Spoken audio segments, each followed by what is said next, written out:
As AFO said that, several quirks began activating on his right arm in quick succession, transforming it into a grotesque appendage that did not belong to a human being. Airwalk, spring-like limbs, kinetic booster ×4, strength enhancer ×3, multiplier. This is the ultimate combination of quirks that I have right now. Plunging down from the sky in a free fall toward the dome of golden chains below, AFO screamed in exhilaration. "You have made me go all out. You should feel honored, Uzumaki Naruto." The Uzumaki residence being half demolished, the dozens of heroes and the large number of policemen and reporters that were crowding around the house quickly became the focal point of the entire Musutafu city. Ever since the USJ incident, Uzumaki Naruto had become a national sensation. But he was not the only one who had been thrown into the spotlight. His family received plenty of attention too. While Minato was not much into social media, Kushina was very active on CrossCat. She had over 1 million followers solely because Naruto was her son. Her bubbly personality and her motherly beauty did nothing to decrease that number. Quite the opposite.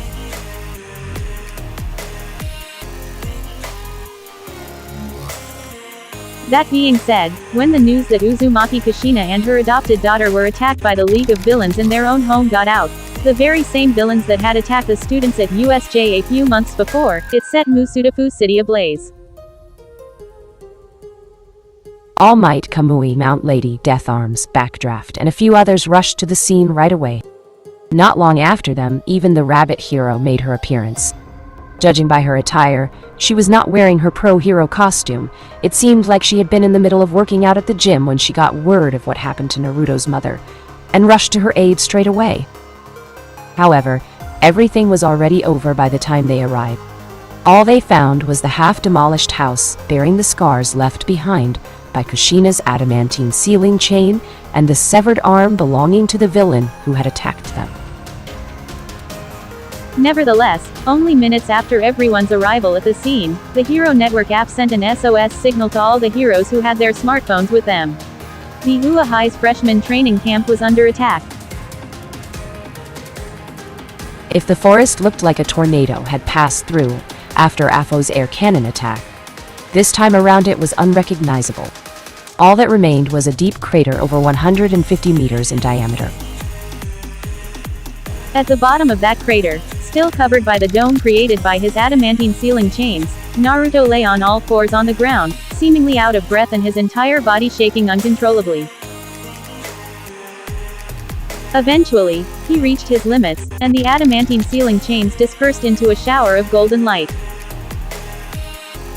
His monstrous arm returning to normal now, AFO used his airwalk quirk to float down into the crater and land in front of Naruto. What a shame. You could have lived. You could have become great. As AFO said those words, 5 black and red tendrils came out from the fingers of his right hand, impaling Naruto in his arms, legs, and stomach. As he screamed in agony, he was reminded of how the godlike leader of the Akatsuki, Nagato, had pinned him to the ground in his previous life in a similar fashion, by stabbing through his arms and legs, and with his chakra rods. But just as AFO used his rivet quirk to lift the fox boy from the ground by the stab wounds, and bring him to him, the black and red tendrils were unexpectedly slashed through cleanly.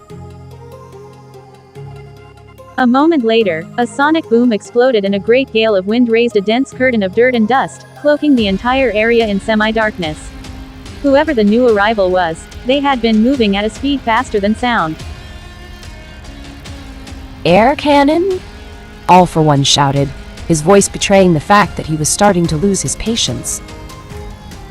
But the violent air burst he blasted forth was too slow to hit the newly arrived enemy. What's with you and attracting the worst villains to attack you? Don't worry. You're in good hands. I came here to save you.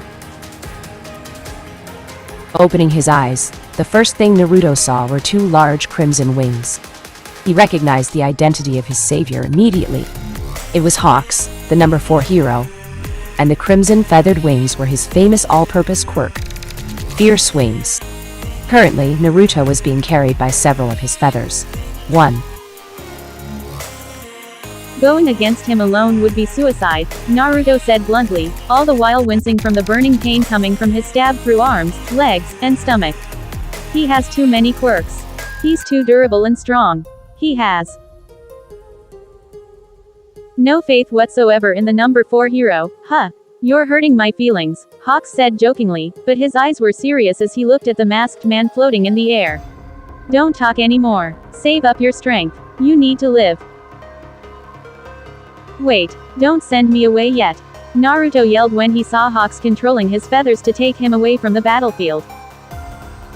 But the winged hero didn't even look back at him, sending him off to safety with his feathers as quickly as possible. As if Hawks had eyes in the back of his head, he had noticed the arrival of a new hero at the scene without even looking back. Take him to a doctor before he dies of blood loss, Hawks said, still not looking away from All for One.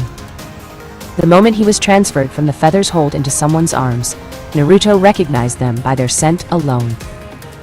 Mirko? He asked for confirmation. That's right, kiddo. Her voice wasn't as chipper as usual. Put me down. I won't die from these stab wounds right away. You need to help Hawks or he'll die, Naruto said as quickly as he could. That villain has at least 5 different quirks. No, even more. He made that crater you see there with a single punch. How did you survive that? She asked.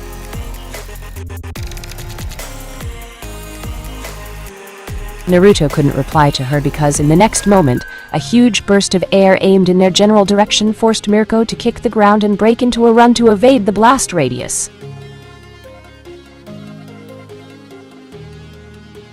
Your opponent is me, Hawks yelled as he dove at Afo, his speed so great that his body became a blur. Despite his diving speed bordering on the speed of sound, Afo's reflexes were so great that he reacted to the winged hero's sword stab with time to spare. Not only did he dodge the feathery sword stab, but he also had the leisure to counterattack with a punch of his own.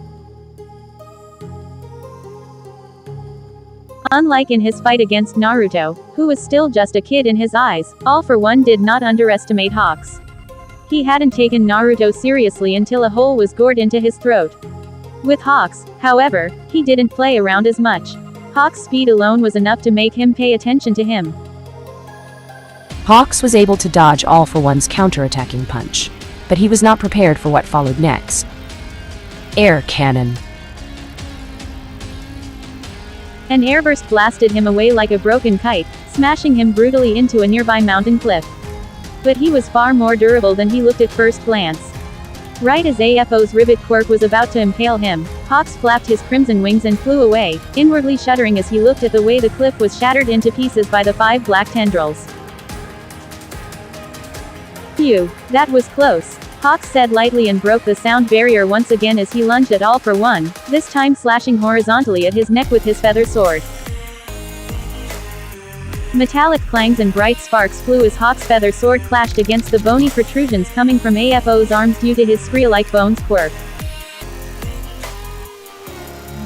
You are nothing but a fly buzzing around. Very annoying, but unable to actually do any harm. I've wasted enough time with you, Afo said and, completely ignoring Hawks, he made a beeline towards Mirko who had just about convinced Naruto to leave the fight to the pros and started running away.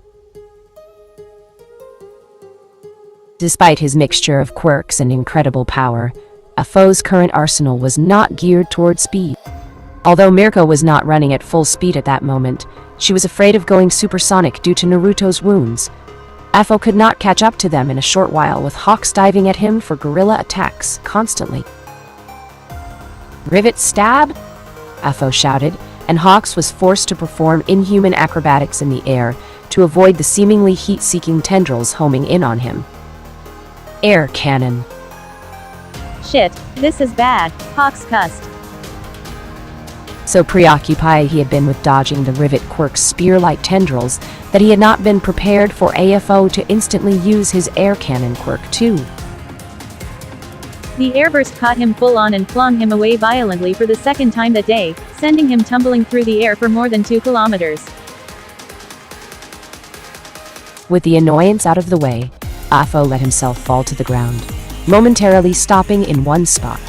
Red lightning started flickering across his body as he activated several quirks at once, focusing on increasing his burst of speed to the maximum possible with the current quirks in his possession. Kinetic Booster ×5, Spring-like Limbs, Strength Enhancer ×5, Hypertrophy. Afo's leg muscles inflated almost like balloons as he squatted, and the soil beneath his feet collapsed like sand as he launched himself forward, leaving shockwaves in his wake. His actual running speed may not have been as fast as Mirko's, but his monstrous jumping strength more than made up for it, allowing him to catch up to them within mere moments. Not long after, she took Naruto in her arms and started running away. In spite of his protests, a peculiar feeling washed over her. She had hardly ever felt that sensation in her entire life, but it was impossible for her to not understand it. It was the survival instinct of a rabbit. Due to the skittish nature of rabbits and their survival instinct as prey, her rabbit quirk allowed Mirko to instinctively feel if someone was stronger than her and if her life was in peril. Looking back and seeing the monstrous appearance of All For One, she could feel it in her.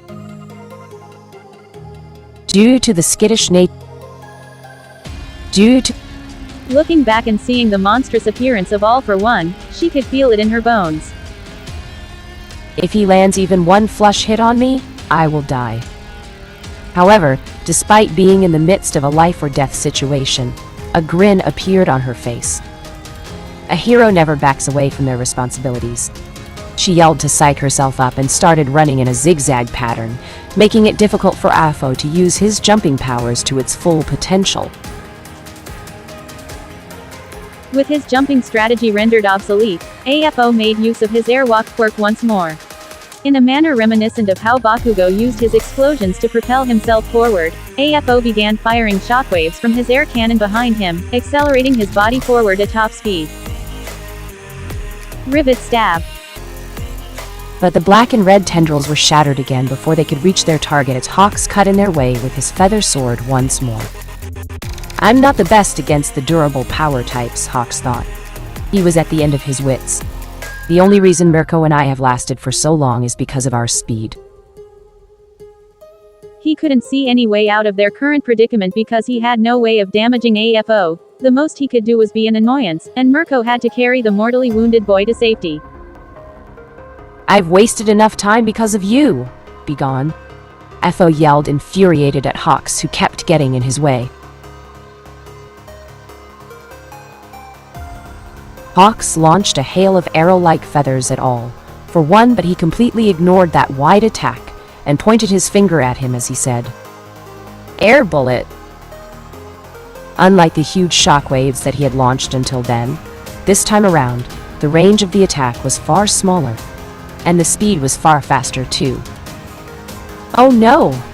Hawk exclaimed, and his first reaction was to cover himself with his wings. However, the air bullet was even faster than he had anticipated. His wings weren't fast enough to cover his torso in time, and the air bullet pierced through his gut like a hot knife through butter. The number 4 hero plummeted from the sky like a wounded bird, his crimson wings beating the air helplessly, unable to stop his descent before he smashed into the ground. With Hawks out of the fight, All For One formed a gun shape with the fingers of his right hand and took aim at the back of the rabbit hero.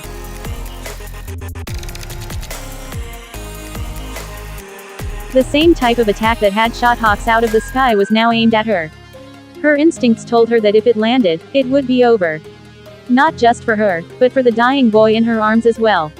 If she stopped and turned around, she could easily dodge it. However, in that case, Afo would catch up to them.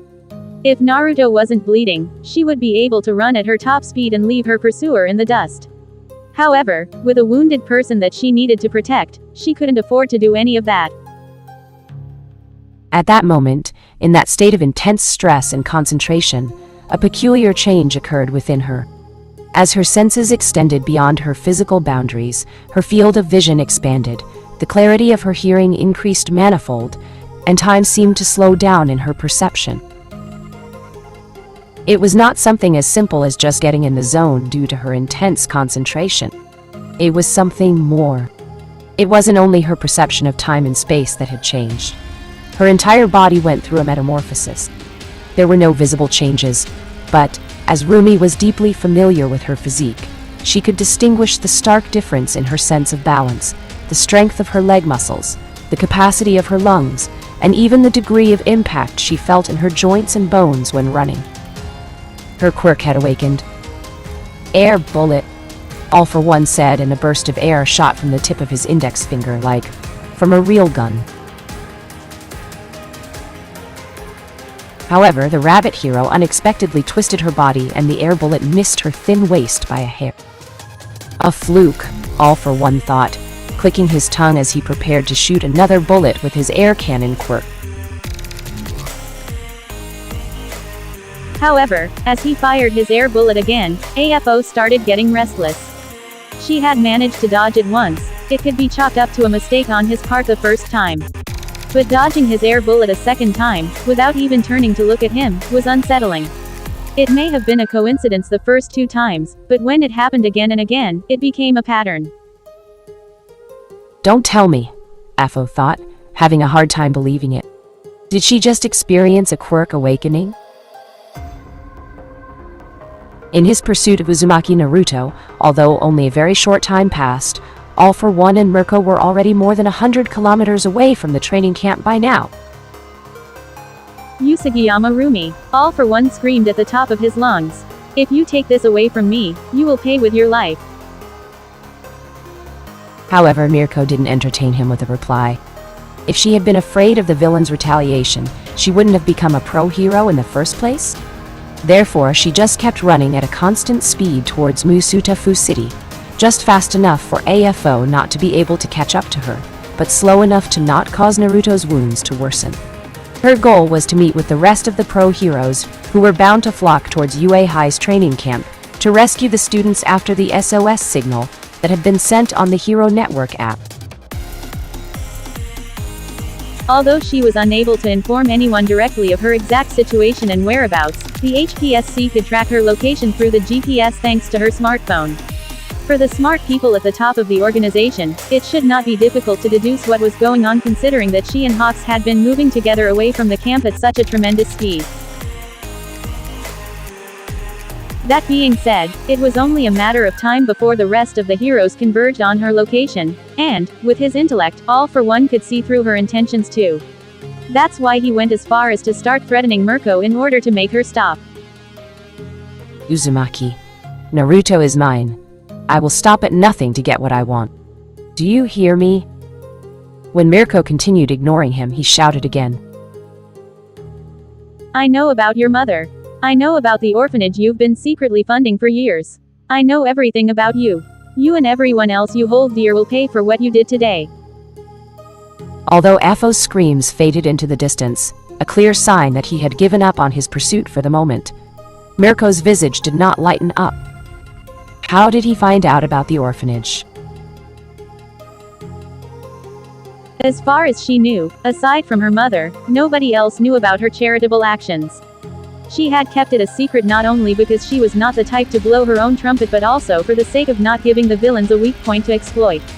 Furthermore, most people did not even know that she had a mother. The public at large thought that she was an orphan. Feeling Naruto's breathing starting to get shallower, Mirko stopped her train of thought and began worrying about him. Fight on, Naruto. You have to hold on. Chapter 28.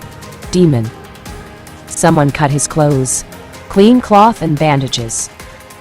Heart rate just spiked. It ASAP. All he could hear were broken fragments of the chatter going around him. I'm cold. When he said those words, he got the vague impression that the people around him started panicking. His sense of touch was dulled, and he could not distinguish the things he saw with his eyes. Even his sense of hearing was muffled. It was as if he was underwater. First his family and now him. Usche Nomus. My family? What about my family? Naruto asked and grabbed one of the people around him by their coat. His grip is him down someone. He couldn't make sense of what he was hearing. Fear crept into his heart, and his entire body started shaking. His grip is stronger than I thought. Hold him down, someone. The doctor whose coat Naruto grabbed said, startled. But when the assistants on the side tried to make the fox boy settle down, he started struggling against them. This isn't good. The more he moves, the faster he's going to lose blood. Any more than this, and he'll lose his life. The doctor's coat was ripped to shreds as Naruto's nails suddenly grew into claws. His unfocused blue eyes became crimson red, and the growl that came from the back of his throat made everyone step back, scared. The white bandages wrapped around the stab wounds on his arms, legs, and stomach turned red with his blood as he forced himself to stand up. Having bled so much already, it was a miracle that he was still conscious, to speak nothing of the fact that he could stand. The doctors and the assistants backed away in terror, when a red liquid-like substance came from his back and slowly engulfed most of his body. The handsome blonde teen with golden fox ears was nowhere to be seen. The red substance had spread over the rest of his body and covered him fully, transforming him into something that looked like it had crawled out of the deepest pits of hell. A dark red, almost black cloak of energy covered him entirely, even his face and hair. His ears elongated, and, at his back, 4 large fox tails were now moving slowly. He looked like a demon. As he turned his head to look at them, the medics and the assistants lost strength in their legs and collapsed on the floor bonelessly. They had never seen anything like that in their lives. In the next moment, a loud noise was heard as the demon burst out of the hospital room through the window. "What was that?" someone asked, his face as pale as chalk. One of the assistants had wet himself out of fear, but nobody else cared to make fun of him for that. It hadn't been only the visual shock that left them petrified with fear. It was something that ran deeper than that, a terror on an instinctual level. "I'm not getting paid enough for this shit," the doctor said and sat down on his ass, resting his back against a cabinet. Most of the pro-heroes that had come to the Uzumaki family's residence left the scene when they received the SOS signal from the Hero Network app on their phones and rushed towards Uehai's freshman training camp to rescue them. But pro-heroes Kamui and Mount Lady decided to stay behind and protect Uzumaki Kushina and her daughter until the police went through all the legal procedures and took them into their care. Mount Lady was in the middle of making small talk with the adorable white-haired girl when the sound of a crash was heard, and a small tremor shook the ambulance car, where she and the girl were in. The low, beast-like growl that reached her ears made her come out of the car right away, only for her to momentarily freeze at the sight in front of her eyes. "Freeze! Identify yourself!" The police officers at the scene shouted as they took out their weapons and aimed at him. "Mount Lady, protect the mother and girl. I'll take care of him." Kamui Woods said. He whipped his right arm at the demonic being, instantly capturing it with his special move, Lacquered Chain Prison. But Kamui cried out in pain as the wooden tendrils of his arm were instantly set ablaze at contact with the crimson-red skin of that being. The roar that came out of its mouth next was like an explosion in their ears. Most of the policemen involuntarily huddled down on the ground and covered their ears with their palms in pain. "Open fire!" someone shouted once the roar ended, and the police officers started firing their handguns at the demon. A minute later, they were stupefied to realize that the bullets that had hit him had all fallen on the ground, half melted, not having been able to pierce his skin. "That's as far as you go," Mount Lady shouted and activated her quirk, turning herself into a giant. With no regard for his fate, she stomped down on him with her foot, intent on squashing him like a bug. However, one of the 4 tails at his back suddenly enlarged and met her strike head-on. The ground beneath his feet cracked, and his back hunched under her enormous weight, but even the giant Mount Lady's strength was not enough to crush him. While using one of his tails to defend against her stomp, another fox tail elongated and swept Mount Lady's other leg, making her cry out in panic as she lost her balance and fell on her back. Fortunately, she still had the presence of mind to cancel her quirk before crashing on the ground, thus avoiding any property damage to the surrounding houses. "He's way stronger than he looks. My special shoes and suit were burned off too," Mount Lady said after Kamui Woods caught her in midair and put her down safely. But something is strange. He's not making a move to attack anyone. He's just standing in one place, Kamui said. Now that he mentioned it, Mount Lady could see it too. He did not fight back against Kamui after freeing himself from his wooden snare, and despite how the policemen fired their guns at him, he did not retaliate. He did not take advantage of her precarious position either after he swept her off her feet. Mrs. Uzumaki, it's not safe. What are you doing? One of the policemen said and tried to stop her from getting out of the ambulance. But she did not listen to his words, and, breaking free from his grasp, Kushina held up the hem of her long dress as she rushed towards the demon. Maybe it was her intuition as a mother, but from the moment she saw the vaguely fox-like appearance of the demonic being, Kushina had a strange feeling. After realizing that he was not attacking anyone but that he was only standing in place and looking around, she became almost sure of it. Naruto? Is that you, Naruto? She asked. The way the demon tilted his head to the side at her words was almost cute, if one could ignore the fact that his touch alone was so corrosive that it could melt bullets or that he was strong enough to overpower a giant like Mount Lady. When the demon started walking slowly towards her, the adamantine ceiling chains burst out from her back outside of her control and launched themselves at him. But, to everyone's surprise, the demon did not avoid the golden chains that ensnared him, and continued walking towards her. Kushina could have tightened the hold on her chains and immobilized him completely, but she decided against that.